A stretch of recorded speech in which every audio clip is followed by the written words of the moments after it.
क्रांती केली म्हणून मानवतेला छळणारी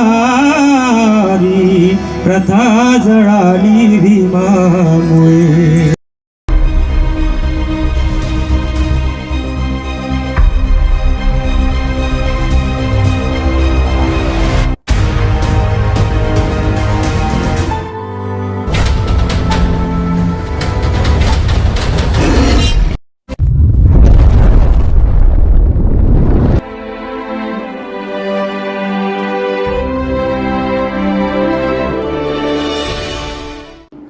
नमस्ते, जय भीम और आप देख रहे हैं आकाश का.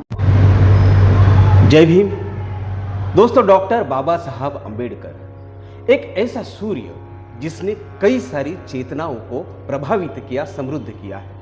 तो फिर वो कोई साहित्यकार हो, नाटककार हो, वक्ता हो या कोई कलाकार या कोई गाने वाला, जी हाँ, हर एक को अभिव्यक्ति का स्वातंत्र्य और एक प्रवाह देने का काम डॉक्टर बाबा साहब अम्बेडकर इस विचारधारा ने किया है. महाराष्ट्र में डॉक्टर बाबा साहब का यह विचार अपने सांस्कृतिक माध्यम से दुनिया के कोनों कोनों में पहुंचाने का काम यहाँ के शाहिरों ने किया, यहाँ के जलसेकारों ने किया.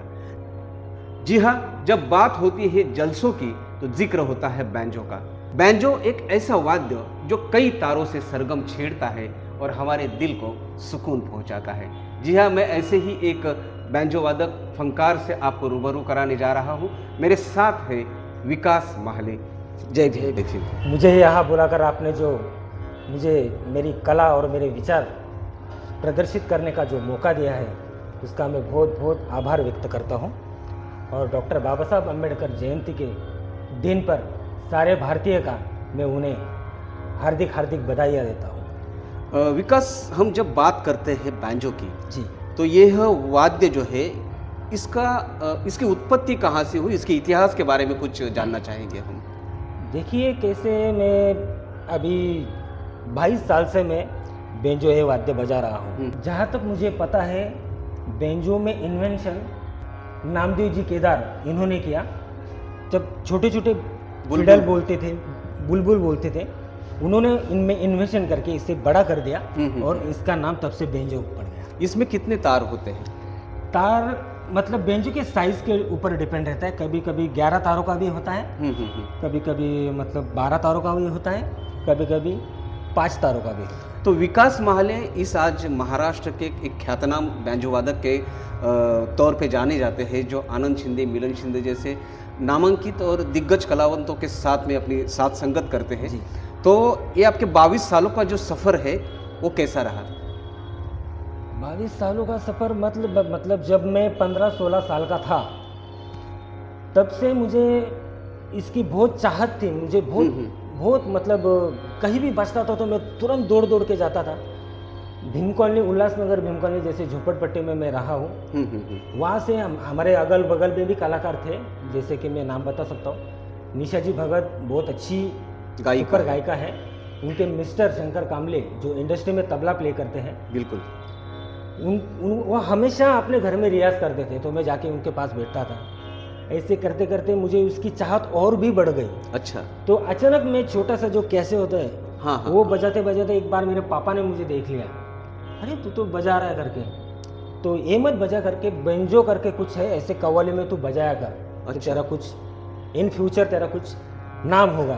तो मैं बच्चा था तब, मुझे इतनी समझ नहीं थी. तो पापा ने कहा कि मैं तुझे लेके देता हूँ. क्या बात. क्योंकि मेरे पापा कले के प्रति बहुत ही उनको प्यार है. अच्छा. गांव में वो ऐसे ही ढोलकी बजाते थे और गाते भी थे. शायद उनका ही गुण मुझ में आया होगा.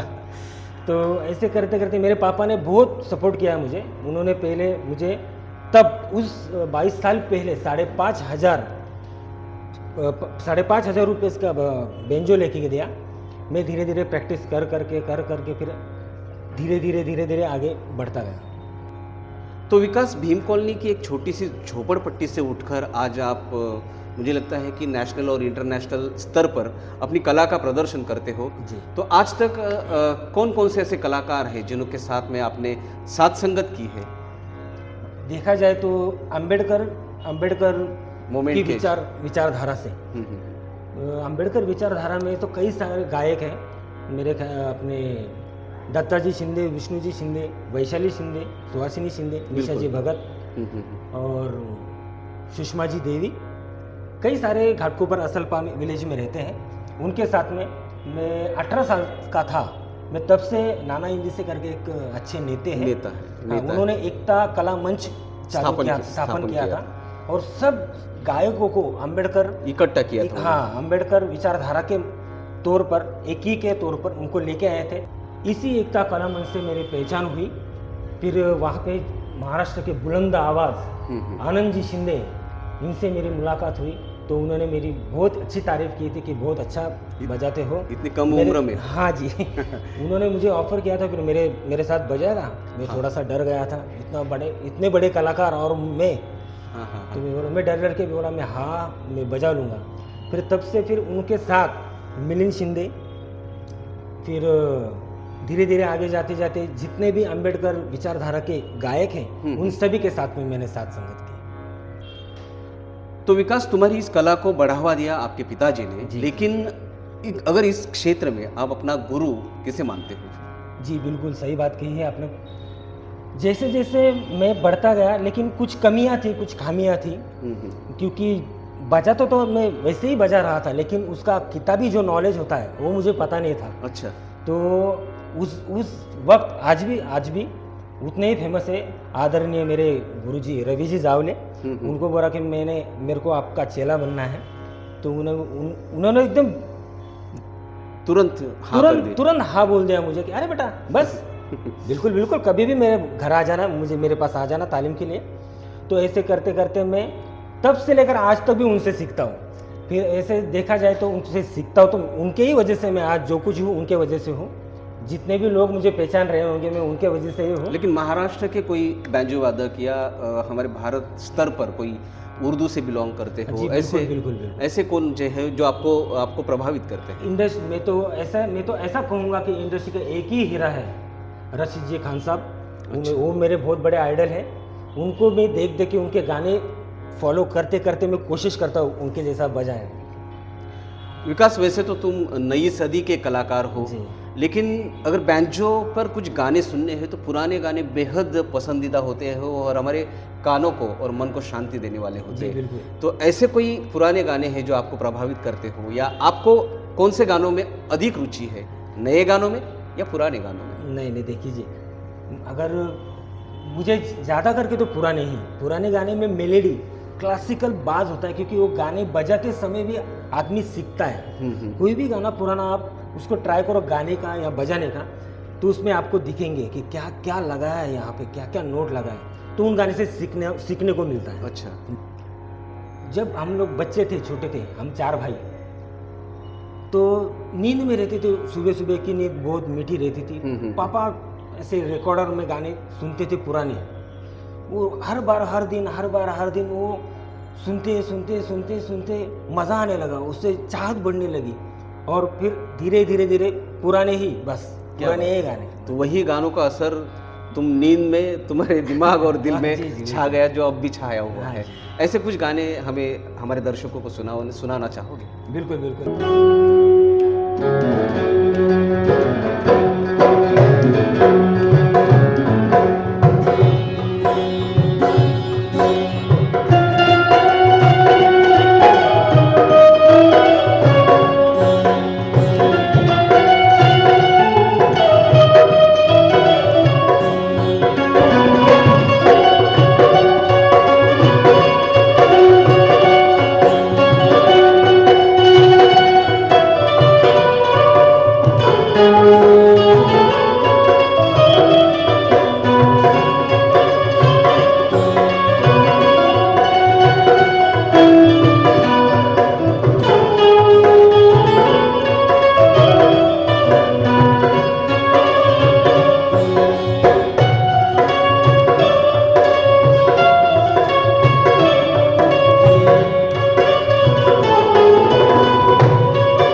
विकास, बचपन से तुमने सभी डॉक्टर बाबा साहब अम्बेडकर के मोमेंट के जितने भी फनकार हैं उनके साथ में काम किया है, तो एक कलाकार की नज़र से जब बाबा साहब की तरफ देखते हो तो क्या नज़र आता है?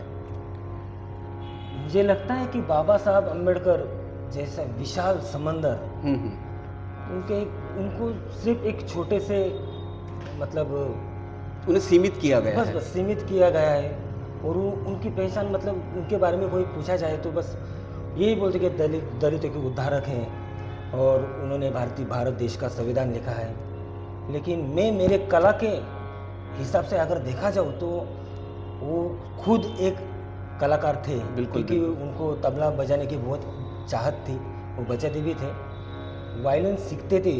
वायलिन सीखने के लिए उन्होंने अपने लिए गुरुजी भी रखे थे। और जैसे ही उनकी ज़िंदगी के आखिरी पड़ाव में जैसे आए वैसे वो पेंटिंग भी सीखते थे। बिल्कुल बिल्कुल। और बाबा साहब अम्बेडकर कलाकारों के बहुत अच्छे कदरदान थे। वो कहा करते थे कि मेरे 100 भाषण और कलाकार का एक गाना इसके बराबर है। बिल्कुल। जैसे वामनदादा जी कर्डक, श्रावण यशवंत, गोविंद लक्ष्मण केदार हो गए, विठ्ठल उमप हो गए, विठ्ठल उमप हो गए, फिर नागोराव पाटनकर, जैसे इन लोगों ने बाबा साहब अम्बेडकर के मुहिम को, मूवमेंट को आगे तक लेके गए हैं। मैं भी उनके ही ऐसे नक्शे कदम पर चलने की कोशिश कर रहा हूँ। क्या बात है। और उनके जयंती के 133वीं उनकी जयंती है। उनके जयंती के मौके पर मैं एक स्वर वंदना उनको। बिल्कुल बिल्कुल, स्वागत है आपका।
विकास, आज हम देखते हैं कि दुनिया डिजिटलाइजेशन और टेक्निकल युग में चल रही है, तो हर एक वाद्य में बदलाव हुए हैं। तो क्या बेंजो में कोई इलेक्ट्रॉनिक्स बदलाव हुए हैं? नहीं, मैंने अभी तक तो नहीं देखा इसमें कोई चेंजेस किया है।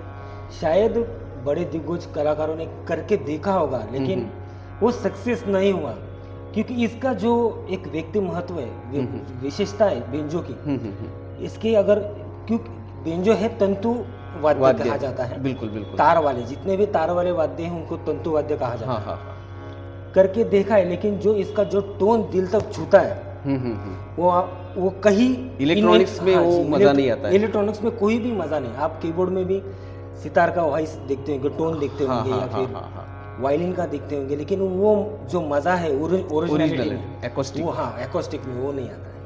तो अभी तो म्यूज़िक के इस इंडस्ट्री में कई सारे बदलाव आ चुके हैं और एक अलग सी इंडस्ट्री म्यूज़िक की तैयार हो चुकी है।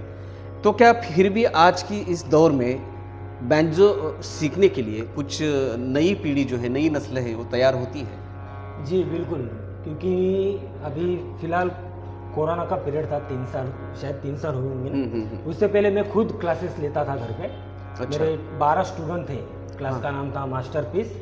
तब सीखते थे बच्चे, और उसमें से 3 साल में कई 3 या 4 स्टूडेंट है मेरे वो आज बजा रहे क्या हैं, बात प्रोग्राम शो भी बजा रहे हैं। और अभी मैंने फिलहाल ही शुरू करने का चाह रहा हूँ। हाँ, हाँ। तो मैं अगले मतलब जयंती के बाद में मैं शुरू कर दूंगा क्लासेस। रुचि रखते हैं आज के बच्चे। क्या बात है। और आनंद शिंदे जी जो है उनके साथ में कई सारे शो आपने किए हैं, तो एक कलाकार के तौर पर आपका और उनका रिश्ता कैसे है? देखा जाए तो स्टेज पे तो बहुत प्रॉपर स्ट्रिक्ट रहते हैं। बहुत स्ट्रिक्ट। उनको जो चाहिए वो चाहिए ही। हाँ। जो जगह है वहाँ गलत इतना सा भी गलती नहीं होना चाहिए। बाकी प्रोग्राम खत्म होने के बाद में जैसे दोस्त होते हैं ना, हाँ हाँ, हम उम्र दोस्त, वैसे उनका नेचर है। लेकिन काम के बारे में परफेक्शन उनका परफेक्शन चाहिए ही चाहिए। और उनकी गायकी के बारे में क्या कहोगे? आपने गायकी के बारे में तो आखा मतलब पूरा दुनिया उनकी फैन है, पूरा हाँ, भारत देश में वो सिर्फ महाराष्ट्र तक नहीं है, मेरे ख्याल से पूरे विश्व में उनका नाम है। और 3-4 साल पहले वो इजराइल में भी बाबा साहब अम्बेडकर जयंती मना के आए हैं। हाँ जी विकास, आज हम देखते हैं कि डॉक्टर बाबा साहब अम्बेडकर की मोमेंट जो है वो सामाजिक हो, राजनीति हो, इन तौर पर कहीं पर हमें थोड़ी सी परे हुए हटते हुए नज़र आ रही है। लेकिन आप लोगों ने जो है वामन दादा कर्डक से लेकर जितने भी आप जैसे भीम शाहिर है, वादक है, उन्होंने इस मोर्चे को संभाल कर रखा हुआ है।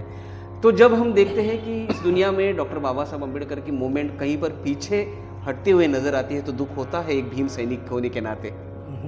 देखा जाए तो इस मुद्दे पे मैं बोलना नहीं चाहता हूँ, क्योंकि मैं कलाकार हूँ और मुझे लगता है ऐसे कि कला की कोई जात भाषा धर्म नहीं होती, जात नहीं होती। कोई बुलाए, हमारा जो है हमारी कला हम कहीं भी पेश कर सकते हैं। दुख तो होता है कि हमारे समाज में एक ऐसा दबदबा डॉक्टर बाबा साहब अम्बेडकर थे, तब जो दबदबा हमारे समाज का था वो आज कहीं थोड़ा थोड़ा कम होते होते दिखता है। इसीलिए हमारे समाज पे बहुत सारे जुल्म होते हुए नजर आते हैं। जुल्म होते हुए लोग संविधान बदलने की भाषा करते हैं। देखिए तो कहीं मुझे ऐसा लगता है कि ये बाबा साहब अम्बेडकर ने जो संविधान लिखा है, स्वतंत्र, बंधुत्व और न्याय, मुझे ऐसा लगता है जब तक बाबा साहब अम्बेडकर के विचार जिंदा है तब तक बाबा साहब अम्बेडकर और हम यहाँ पर संविधान कोई बदल नहीं पाएगा, कोई बदल नहीं पाएगा, कोई हाथ भी नहीं लगा पाएगा। अच्छा, उन्हें समर्पित मैं एक मराठी में शेर अर्ज करना चाहता हूँ। बिल्कुल इरशाद।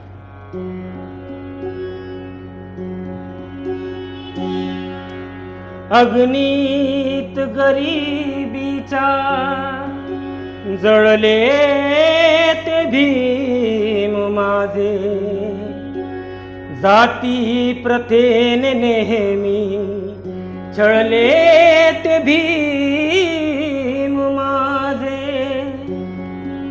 जेव्हा भीमान लिहिली घटना भारताची, तेव्हा साऱ्या जगाला कळले ते भीम माझे। डॉक्टर बाबा साहेब अम्बेडकर इस नाम का जो सूरज है वो कभी भी इस दुनिया से अस्त नहीं हो सकता है। जब तक यह सूरज इस गगन में जलता रहेगा, यहाँ के दलित, शोषित, पीड़ित सभी वर्गों को यहाँ पर लड़ने की ऊर्जा प्राप्त होती रहेगी। यही संवाद था हमारे विकास का। विकास, और भी आपके इन तारों की झनकार जो है हमारे दिल को बहुत लुभा रही है और ललचा रहा है दिल की हम और कुछ आपसे तराने सुने।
विकास, आमतौर पे देखा जाता है कि युवा अपने करियर चुनने के वक्त सोचते हैं कि मैं डॉक्टर बनूं, इंजीनियर बनूं, वकील बनूं या बिजनेसमैन बनूं, लेकिन तुमने कलाकार या फनकार बनने का क्यों सोचा? देखिए, ऐसे भी मैं बचपन से ही, आपको मैंने जैसे बताया, मैं 15-16 साल का था, तब से ही संगीत में मुझे इतना लगाव था संगीत का। तो मैं धीरे धीरे करते करते ऐसा नहीं है कि मैंने फिर संगीत ही किया। मैंने बीए किया है हिस्ट्री से। अच्छा। हाँ जी, मैं ग्रेजुएट हूँ, लेकिन ये करियर मैंने इसके लिए चुना कि क्योंकि इसमें मुझे बहुत आनंद आता है। यहाँ से भी हमारा जो रोजी रोटी चलता है, कले से भी रोजी रोटी चलता है, तो इस पर ही मेरा जो कुछ आज मैं पूरा डिपेंड इस पर हूँ। पुलह देशपांडे कहा करते थे कि कोई भी कला जो होती है वो इंसान को केवल रोटी नहीं देती, बल्कि उन्हें आत्मिक आनंद देने का भी काम करती है। विकास ने अपने आनंद के लिए, संतोष के लिए इस कला का चुनाव किया, जिसमें से वह अपने आप को एक आनंद भी देने की कोशिश करता है और समाज का प्रबोधन करने का भी एक काम करता है। लेकिन विकास, आज तक हम देखते हैं कि पहले आप जैसे कलाकारों को वक्त की कोई पाबंदी नहीं थी जी।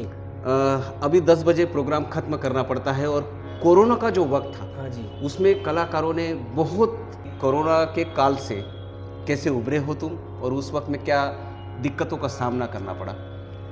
देखिए, कलाकारों के ही बारे में नहीं कहूँगा मैं।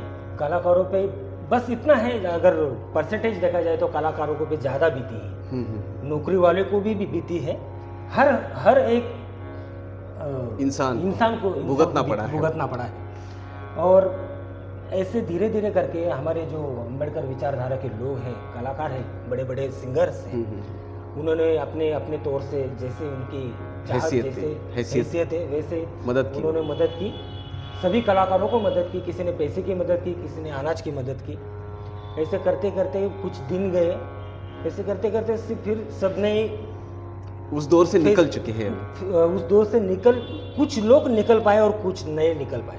अच्छा, कुछ लोग। हाँ जी, मैं कहना चाहूँगा, बहुत दिल में मेरे बहुत दुख हो रहा है कि मेरे गुरुजी, उनकी वाइफ कोरोना के भीतर ही उनका एक्सपायर हो गई। इस दौरान कई कलाकार हो या कई ऐसे गरीब हमारे समाज के बांधव हो या देश के नागरिक हो, एक तो बीमारी से गए तो कुछ भूख की वजह से भी गए हैं।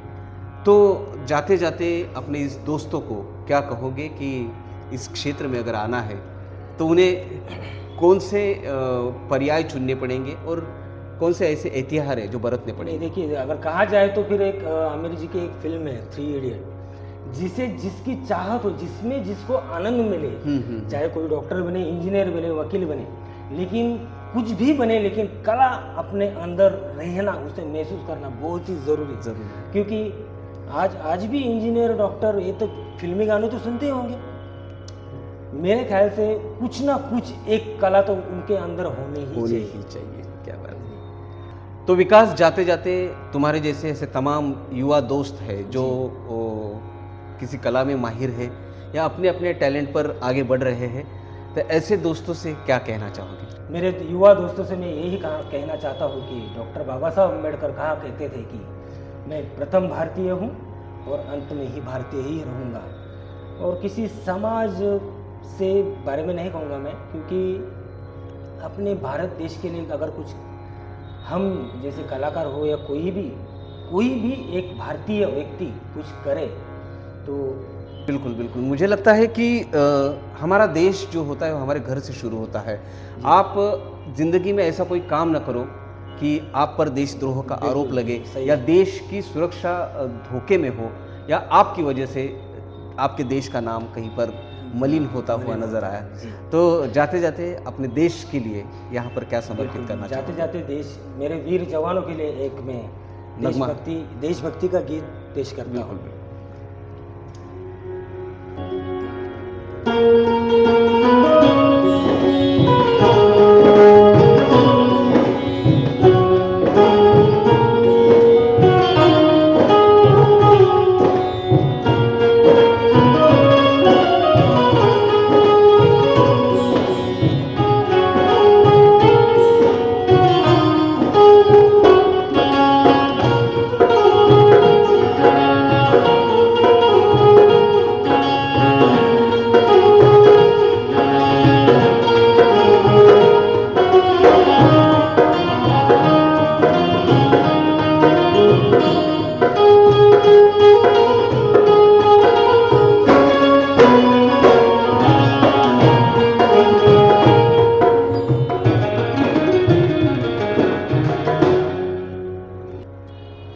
विकास, मैं तुम्हारा यहाँ पर तहे दिल से शुक्रिया अदा करता हूँ कि आपने अपने बिजी शेड्यूल में से वक्त निकाल कर हमारे यहाँ के दर्शकों के लिए अपनी कला का यहाँ पर प्रदर्शन किया और अपने अमूल्य ऐसे विचारों का भी यहाँ पर प्रदर्शन किया। आपका मैं बहुत बहुत आभार। मैं भी बहुत बहुत आभारी हूँ, बहुत बहुत आभारी।